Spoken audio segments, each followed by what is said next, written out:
Biz bugun Parizod bilan birgalikdamiz.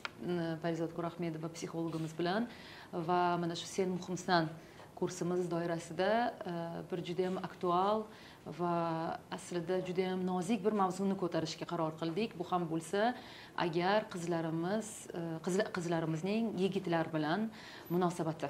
Bu juda ham shepetilniy mavzu deb o'ylayman, juda ham nozik va xuddi ip ustida yurgandek odam o'zini his qiladi bu mavzuda gapirganida. Shu sababdan ikkalamiz bu mavzuni ko'tarishga qaror qildik. Sababi Parizod psixolog sifatida, men esa mana shu kursni prodyuseri, qolaversa o'zim ham farzand tarbiya qilayotgan, qiz katta qilayotgan ona sifatida u bilan mana shu mavzuda gaplashadigan tajribam bilan va bu mavzuni umuman mana shu yigitlar bilan bo'lgan munosabat mavzusida biz qizim bilan qanday yo'l tutamiz, shu haqida o'zimning hayotiy tajribalarim bilan bo'lishaman va biz bugun bir nechta aspektlarni mana shu intervyu jarayonida, mana shu siz bilan jonli suhbat jarayonida ko'taramiz. Bu ham bo'lsa o'smirlik davridagi gormonal emotsional o'zgarishlar va ilk muhabbat mavzusi, keyin qarama-qarshi jins vakillariga bo'lgan qiziqish, bu tabiiy holatmi? Bunga ota yoki ona qanday reaksiya bildirishi kerak? Qiziga yigitlar bilan uchrashish yoki gaplashishni taqiqlash va uning oqibatlari, taqiq qo'ymay tushuntirish yo'llari haqida batafsil, qizlarning yigitlar bilan muloqot qilishda ehtiyotkorlik choralari, u nimani bilishi kerak? Mana shu kabi mavzularni ko'taramiz va Parizod, gap so'zni senga bermoqchiman. Assalomu alaykum, hurmatli onalar.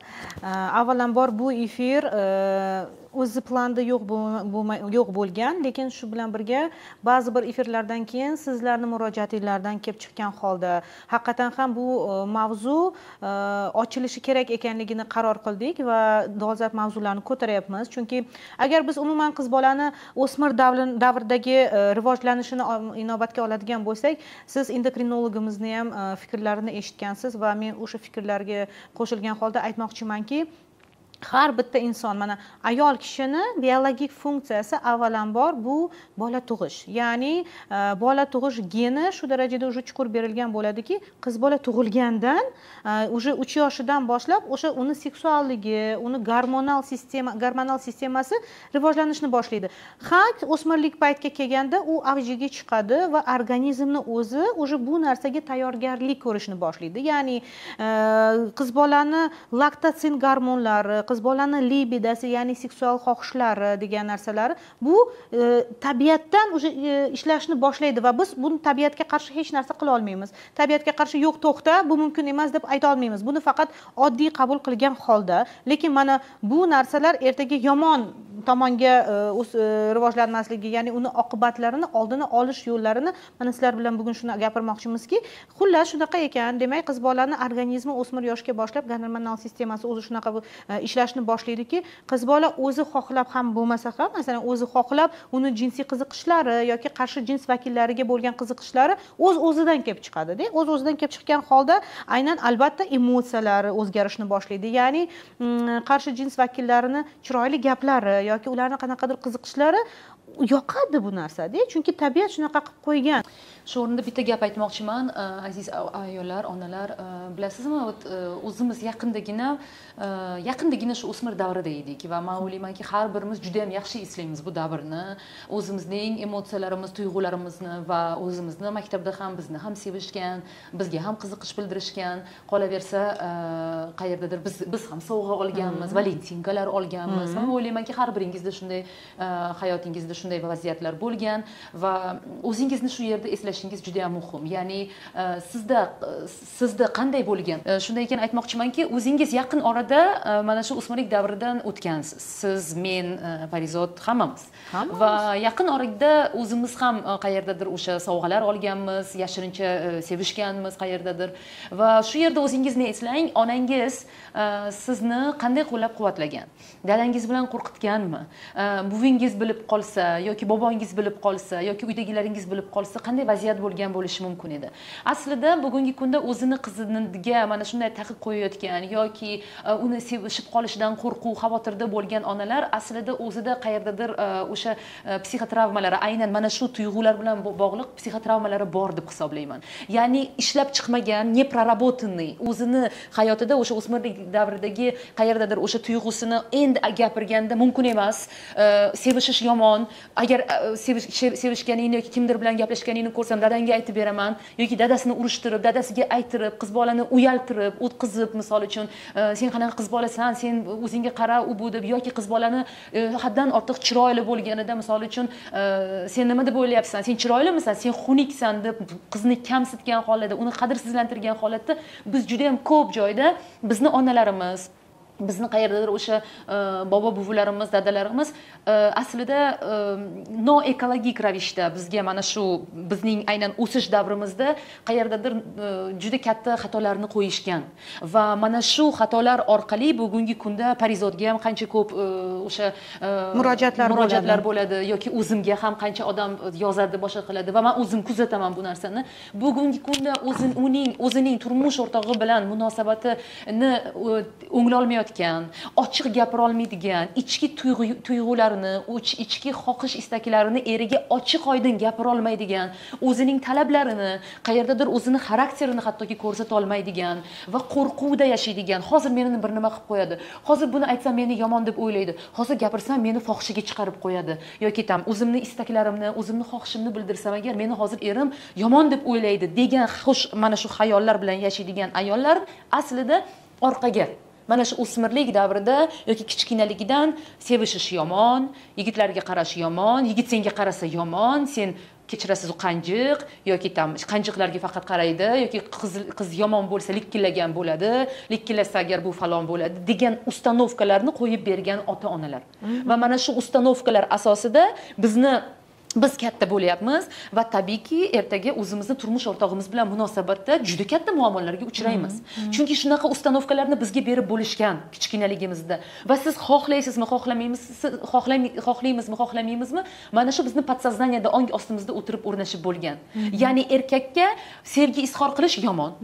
Unga qandaydir iltifot ko'rsatish yomon yoki u tomondan bizga agar ozgina e'tibor bo'lsa yoki ko'chada ozgina erkak bizga qarasa agar bundan qo'rquvga tushamiz va yopilib qayergadir yo'q bo'lib ketganimiz keladi. Nimaga menga qarayapti, qaramasin menga deymiz, qochamiz, o'zimizni yo'qotib qo'yamiz. Hattoki erkak kishi bizga to'g'ri ma'noda, ya'ni hech qanaqa leviy fikrsiz, shunchaki oddiy holatda o'sha nima deydi, bir hayotda bir qanaqadir murojaat qilsa ham birdaniga o'zimizni yo'qotamiz, qizaramiz, oqaramiz, ovozimiz titrashni boshlaydi yoki qo'llarimiz titrashni boshlaydi, qayerdir o'zimizni shunchaki nazorat qilishimiz qiyinlashadi, emotsional qanaqadir har xil kachelalarga tushib ketamiz mana shu payt. Ham qo'rquv, ham xavotir, ham uyat, ham nima deydi, mana ustanovkalarda, o'sha har xil ustanovkalarga tushib ketamiz. Mana shunday holat bo'lmasligi uchun ham men o'ylayman bugungi kunda biz ancha rivojlangan, psixologiya rivojlanayotgan, insonni ongini o'rganish, insonni qalbini o'rganish davrida yashayapmiz va bular fan sifatida kirib kelyapti. Bular umuman inson psixologiyasi, inson psixikasi kechirasiz-ku, lekin masalan o'sha fizika yoki ximiyadan pastroq emas, balki aktualroq ekani isbotlanayotgan davrda yashayapmiz. Va biz oldin misol uchun psixolog nima ham derdi, psixologiya nimaga kerak emas degan ustanovka bilan yashagan davrlar o'tib ketdi. Mana hozirdan o'zining ustida ishlayotgan insonlar kurs olyapti, misol uchun kurslarga qiziqyapti va bu hozir aslida o'sha kurslarni gap pulida ham emas, umuman. Ya'ni imkoniyatini topdim degancha o'qishga o'zini uryapti, o'qiyapti, rivojlanyapti va o'zini qandaydir o'sha dunyoqarashini kengaytirishga harakat qilyapti va o'ylayman bu juda ham zo'r. Shuning uchun ham sizlar bilan bugungi mavzuda ochiq oydin gapirishga qaror qildik. Nima qilish kerak? Ya'ni mana shu ertaga qizingizda har xil o'ziga ishonchi past, o'zini qadrini bilmaydigan, o'zini bahosini bilmaydigan ayol bo'lib shakllanmasligi uchun bugun hozirdan siz qizingizga har kuni uning chiroyli ekanini eslatib turing. Bu juda muhim. Uning chiroyli ekani, uning kiyinayotganidagi stilini yoki qiziqishlarini qadrsizlantirmaslik juda muhim. U sizga hozir to'g'ri kelmasligi mumkin. Masalan, meni qizim hozir shunaqa davrdaki, u o'ziga hamma narsani hozir qilib ko'ryapti. Ya'ni xohlasa agar dredi qiladi sochini, xohlasa agar mayda qilib o'raydi yoki jingalak qiladi yoki umuman bitta figushka bilan yuradi sochini va bunga uning haqqi bor deb hisoblayman. Ya'ni bu uning shunaqa hozir davri, u o'sish davrida va u hamma narsani qilib ko'ryapti. U hali o'zini stilini topib bo'lgani yo'q, hali kiyinishda va sizning qizingiz ham xuddi shunday. Hozir agar u nimagadir qiziqayotgan bo'lsa, misol uchun shu paytda juda ham ko'pchilik qizlarimiz tirnoq o'stirishga qiziqadi, kiprik kini gutush qilishga yoki tam bo'yanishga qiziqadi, qoshini teray deb iltimos qiladi onasidan yoki harakat qiladi shu narsaga. Hattoki siz bunot qarasangiz agar uje qoshi ham qayerdadir terilgan bo'ladi. Nimaga terdingiz desa, menga yoqmaydi deydi. Va bu tabiiy hol. Bundan olib qaraganda, chunki u o'syapti, dunyoni o'rganyapti, atrofini qarayapti va shu davrda hozir uni har xil qiziqishi bo'lyapti, paydo bo'lyapti. Ya'ni kiyinishga, boshqasiga. Mana shu paytda qiz bolani ishonchini, o'ziga nisbatan o'sha bahosini tushirib qo'ymaslik uchun uni qo'llab-quvvatlab, lekin shu bilan birgalikda ekologik mana shu holatlarda, umuman jamiyatda ekologik nuqtai nazardan unga yondashish juda ham muhim. Qanday qilib? Deylik, o'sha meni qizim bir muddat juda ham tirnoqga qiziqib ketdi. Bu tirnoq o'stiraman bo'ldi, tirnoq o'stiraman. Hattoki men dadasi bilan xorijga borganimizda qaytib kelsam agar qo'lida tirnoq o'stirilgan, lekin men ko'rmadim uni. Ertasi kuniga posoda yuvayotganda qarasam, tirnoq mana shuncha tirnoq. Men dedim, shuni qo'lini ushladim, bu nima dedim. Ammo unga ruxsat bermas edim bu narsaga. Tirnoq o'stirish mumkin emas, kerak emas bu senga deb. Lekin bu qanday bo'lgan, bilasizmi? Mumkin emas. Mumkin emas. Mana shu qancha ko'p mumkin emas deganim sari buvisini iltimos qilardi. Bitta искусственный sun'iy tirnoqlar bor, bilsangiz agar paketikda kley bilan sotiladi. Buvisini ham iltimos qilib o'shani oldirgan, o'ziga kleylagan, buvisi ham podarka qilgan uni. Ya'ni buvisi tushunyapti-da, u bola. Uning hozir bunga qiziqishi bor. Nima qiladi buni bug'ib? Va buvisi ham olib bergan. Ikkala tomon buvisi ham unga podarka qilishgan shu tirnoqlarni. Men bunga qarshiman. Yo'q, qilmaysan deb. U tushunmayapti nega? Nega? Mayda men kerak emas senga bu, sen hali erta. Lekin u tushunmaydi bu narsani. Ya'ni qizingiz erta degan tushunchani tushunmaydi. Uning uchun erta degan tushuncha yo'q. Bu bizning miyamizda, bizning fikrimizda qiz bolaga hali erta degan tushuncha shakllangan. Lekin qizimizda emas. Qizimiz o'zini hozir mana hozirgi holatda bu narsaga tayyor ekan deb o'ylaydi. Men bunga tayyorman. Men yigitlar bilan sevishishga tayyorman. Men katta bo'ldim deb o'ylaydi. Va siz ming harakat qiling, sen hali erta deganingiz sari bu narsaga uni qiziqishi yana ham ortaveradi.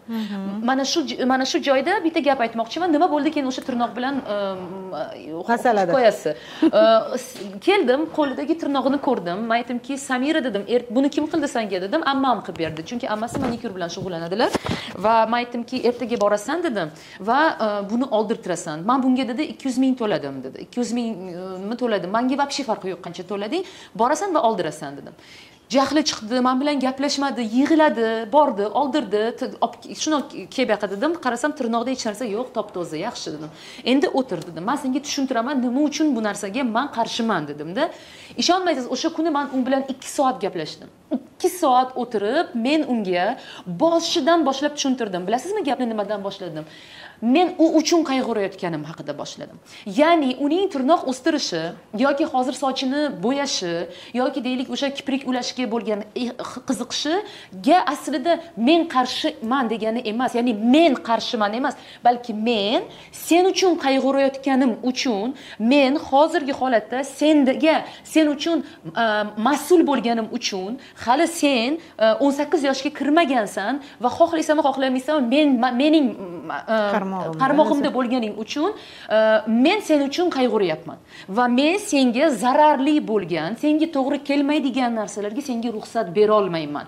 Sen buni qanchalik hozir yo'q, bu noto'g'ri deb hisoblasang ham, men senga bir gapni aytaman. Sening hozirgi holatingda mana qara dedim. Qo'lini oldim. Barmoqlarini va o'zimni barmoqlarimni yoniga qo'ydim.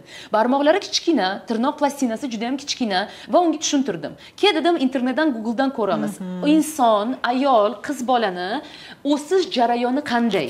U necha yoshga kelganida u shakllanib bo'ladi. Necha yoshga kelganda uning barmoqlari formasi shakllanadi, tirnoq plastinasi shakllanadi, yuz formasi shakllanadi, tish, burun, hamma joyi necha yoshda shakllanadi? 18. Xohlaymizmi, xohlamaymizmi, bizni tabiat shunday yaratganki, qizimga tushuntiryapman. Sen 18 yoshgacha o'sasan. Sen hozir xuddi daraxtga o'xshaysan. Yangi novdani shundoq ekib qo'ysang va uni parvarish qilmasang, u ertaga xohlaganicha o'sib ketadi. Misol, u qiyshaygan taqdirda ham u ertaga qiyshayib o'sadi, lekin bir umr qiyshiq bo'ladi. Katta bo'lganida uni hech kim tuzata olmaydi, uni tekislab bo'lmaydi. Agar novdani hozir ekkaningda uni yoniga o'sha cho'plar bilan boshqasi bilan unga mustahkam bir podдержка bersang agar, u tekis o'sadi va o'zini tiklab olganidan keyin u katta, tekis, sog'lom daraxt bo'ladi.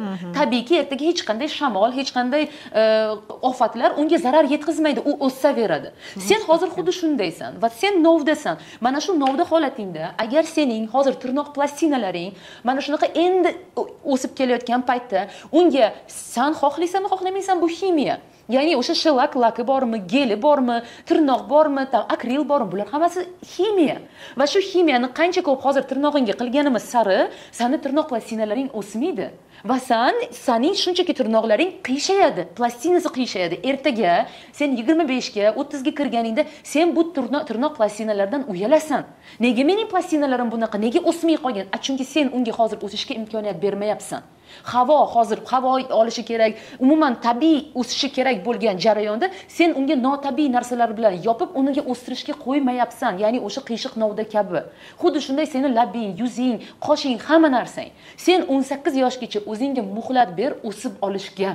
Shakllanib bo'l, daraxt bo'l. Mana shu tekis daraxt bo'lganingdan keyin 18 yoshingda sen xohlasang tirnoq qil, xohlasang boshqa narsa qil. Bu seni shaxsiy ishing bo'ladi va men bunga aralashmayman. Lekin hozir men sen uchun qayg'uryapman deb unga birma-bir erinmay shu narsani tushuntirdim va yaqinda dugonasi bilan konsertga borgan, dugonasining onasi, u konsertga borishganda, konsertdan uni dadasi olib ketgan, dugonasining dadasi. Va dadasi juda ham zamonaviy odam ekan, juda ham zamonaviy. Мне он так понравился, он такой классный, deyapti, этот человек, deyapti. Qiziga hamma narsaga ruxsat berar ekanlarda. И aytayaptiki, o'rtog'imni deydi, qo'lida uzun nokti deydi, и hammasi bo'yalgan, boshqa. Dadasi keyin so'rabdi, "А тебе не разрешают родители?" Keyin aytibdiki, нет, а кто тебе не разрешает? Мама тебе не разрешает. А почему? Ну, она считает, что у меня еще пластины, вот как она запомнила, когда eslab qolgan, qarang, meni hali noktivoy plastinalarim, ya'ni tirnoq plastinalarim hali yosh va u o'sayapti. Men hozir ularda agar ularga sun'iy har xil narsalarni, ya'ni o'sha ximik laklarni boshqasini surganim sari, men shunchaki plastinalarim o'sishiga xalaqit qilaman. Shuning uchun men onamni bu gapini qo'llab-quvvatlayman va o'ylaymanki, menga hozir bu kerak emas. Mana shu gapidan keyin dadasi o'ylanib qolibdi-da, aytdiki, "Ну да, ваше право" debdi. Ya'ni men aytmoqchimanki, har bir ota-onaning shaxsiy ishi bu. Aslida bolasiga ruxsat berish yoki ruxsat bermaslik. Kimdir bolasiga misol uchun hozirdan rastushovka qilishga ruxsat beryapti yoki qoshini terishga yoki lazer epilyatsiyasiga olib boryapti qizlarini. Foto epilyatsiya qilyapti, o'sha bikini sohasini ham, boshqasini ham va qayerdadir o'sha zamonaviy onalar balki haqdir. Men hozir kimdir to'g'ri ish qilyapti yoki kimdir noto'g'ri ish qilyapti deya olmayman va bunaqa deyishga haqqim ham yo'q. Shunchaki qayerdadir bizning o'zimizga yarasha prinsiplarimiz bor. Bola tarbiya qilishda, bolani o'stirishda prinsiplarimiz bor. Qaysidir ona bolasiga yigitlar bilan gaplashishga ruxsat beradi va bu narsani normal, tabiiy qabul qiladi. Qaysidir ona bu narsaga qarshi turadi, aytadiki, "Yo'q, yigitlar bilan gaplashish mumkin emas, bu noto'g'ri." Va aytingchi, mana shu ikkita onadan qaysi biri haq? Ikkalasi ham haq. Men o'ylayman, ikkalasi ham haq. Nega? Chunki ikkalasini ham bola tarbiyasida o'z prinsiplari bor va o'zining qarashlari bor. Lekin bu yerda agar psixologiya haqida gapiradigan bo'lsak va psixologik nuqtai nazardan bu narsa bizning bolamizga, bizning qizimizga qanday ta'sir ko'rsatishini olib qarasak, ikkalasi ham bu yerda nohaq deb hisoblayman. Ya'ni haddan ortiq bolasiga ochiq dostуп bergan ham, erkinlik ham bergan onalarga ham nohaq deb o'ylayman va haddan ortiq qiziga taqiq qo'yib, hattoki o'g'il bolalarini ko'ziga qarash yoki ular bilan gaplashish yoki sinfdoshlar bilan gaplashishni ham taqiq qo'ygan onalar ham nohaq deb o'ylayman. Chunki qiz bola istaymizmi, istamaymizmi, bizning bolalarimiz hozir jamiyatda katta bo'lyaptimi, bizga muloqot kerak. Biz hozirdan shakllanamiz. Yigitlar bilan munosabatda, chegaramizni qo'yishda, o'zimizni hurmat qilishni talab qilishda, prinsiplarimizni qiz bolalar aynan o'smirlik davrida shakllantiradi. Va mana shu o'smirlik davrida agar qizingiz o'zini, menini his qilishni o'rgansa, agar uning uchun aslida ichki g'urur va ichki qadriyati muhimroq ekanini siz bunga asta sekinlik bilan ekologik nuqtai nazardan to'g'ri tushuntirib bersangiz agar va u mening chegaram bor, bu men va mana bu mening chegaram, menga yaqinroq kelishga yigitlarning yaqinroq mana shu qo'l, men aytaman doim qizimga, Samira, seni yigitlar seni oldinga mana shu qo'lingni uzunligi hisobi joyida turishi kerak. Ya'ni undan yaqinlashding, bu seni chegarang buzildi degani. Ikkala tomondan ham. Xoh bunday qil, xoh bunday qil. Mana shundan ortiq yigit agar senga yaqinroq kelsa, bu seni chegarang buzildi degani. Va sen unga bunga ruxsat berding degani. Ya'ni sen yigitga yo'q deyishni bilmaganing uchun. Biz aslida qizimizga qayerdadir o'zining fikriga sobiq turishiga, unga yo'q deyishini o'rgatishimiz muhim. Va mana shu yerda agar biz birovni xafa qilib qo'ymaysan, agar sen yo'q desang, agar sen o'g'il bolaga men bilan bunday mumkin emas deyishni aytsang yoki qayerdadir u senga qanaqadir sening qadriyatingga to'g'ri kelmaydigan narsalarni sendan so'rasa, uni blokka tiqish va uni bilan umuman gaplashishni bas qilish yoki uning ustidan menga shikoyat qilishga qila olasan degan narsani to'g'ri tushuntirsak agar, men o'ylaymanki qizlarimiz bizga ishonch bilan yondashadi va qayerdadir o'zi tushunmagan holatda kelib, aya u masalan men bilan mana qilsa yoki u menni so'rasa, bu to'g'rimi deydi. Ya'ni u tushunmagan, bu qayerdadir xavotir qilayotgan yoki ikkilanayotgan narsasida borib dugonasidan so'ramaydi. Nima deb o'ylaysan, bu to'g'rimi? Chunki dugonalar o'ziga o'xshagan yoshdagi qizlarda. Ya'ni o'sha o'zini yoshidagi 14-15 yoshar qizlar va ular nima deydi? Ular hozir shunaqa davrdagi gormonlari shu qadar miyasiga uryaptiki, ularni xayolida hozir yigitni tezroq ushlab olish kerak. Agar hozir unga yigitga yo'q desa yoki yigitni qo'yib yuborsa agar, katta yutqizish bo'ladi. Va hozir agar unga yigit chiroyli yigit e'tibor qaratgan bo'lsa, birdaniga nozlanish kerak, xo'p deyish kerak va u bilan para bo'lish kerak deb hisoblaydi-da. Hattoki siz hozir qizingiz bilan o'tirib, men masalan juda ko'p shu masalada gaplashaman, qanaqa bo'lyapti sizlarni holatinglarda desam, para bo'lib yurish yoki отношенияda bo'lish, ya'ni munosabatda bo'lish, bu juda ham hozir aktual va bu moda. Bu qaysidir ma'noda moda. Ya'ni seni bugungi kunda agar yoningda seni parang bo'lsa, ya'ni jufting bo'lsa va sen agar отношенияda bo'lsang, sen demak trenddasan. Ya'ni sen ortda qolmayapsan, sen zamonaviysan.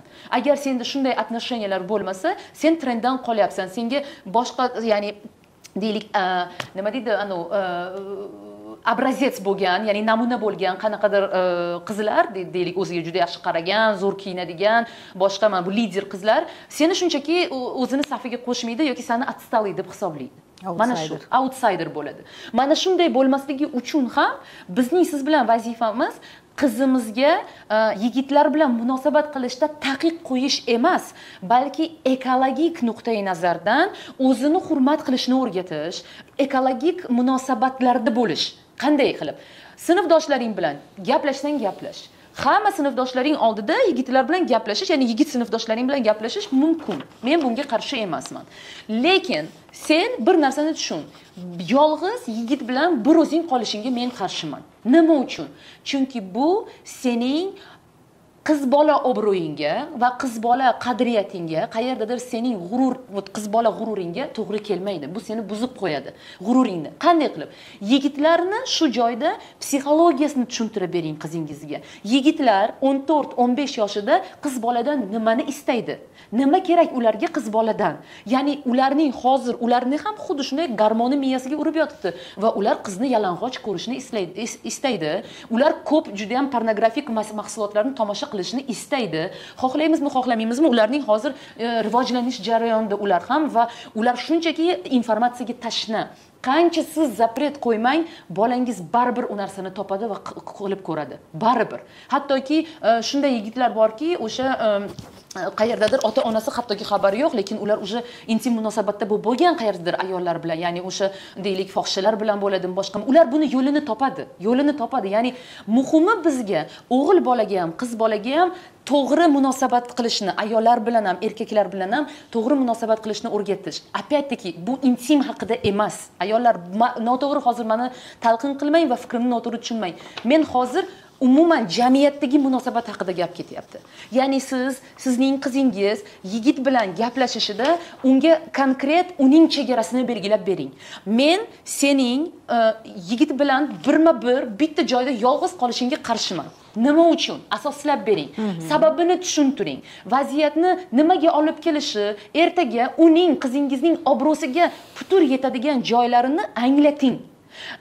Men sening yigitlar bilan o'sha telefonda peripiska qilganingda chegarani buzishingga qarshiman. Ya'ni o'sha qayerdadir senga yoqadigan yigit agar sen bilan muloqot qilayotganda, mana bunday misol uchun menga sening tanang yoqadi, menga sening labing yoqadi degan, ya'ni uje mana bu salgina chegarani buzadigan so'zlarga qiziqish bildirib o'tayotgan bo'lsa, munosabatni to'xtat. Shu joyda gaplashma unday yigitlar bilan. Chunki bunday yigitlarning maqsadi ham, boshqa fikri ham bitta joyda, xayoli buzuq bo'ladi undaylarni deb qiz bolaga to'g'ri va noto'g'ri, nima to'g'ri, nima noto'g'ri ekanini tushuntirishimiz kerak.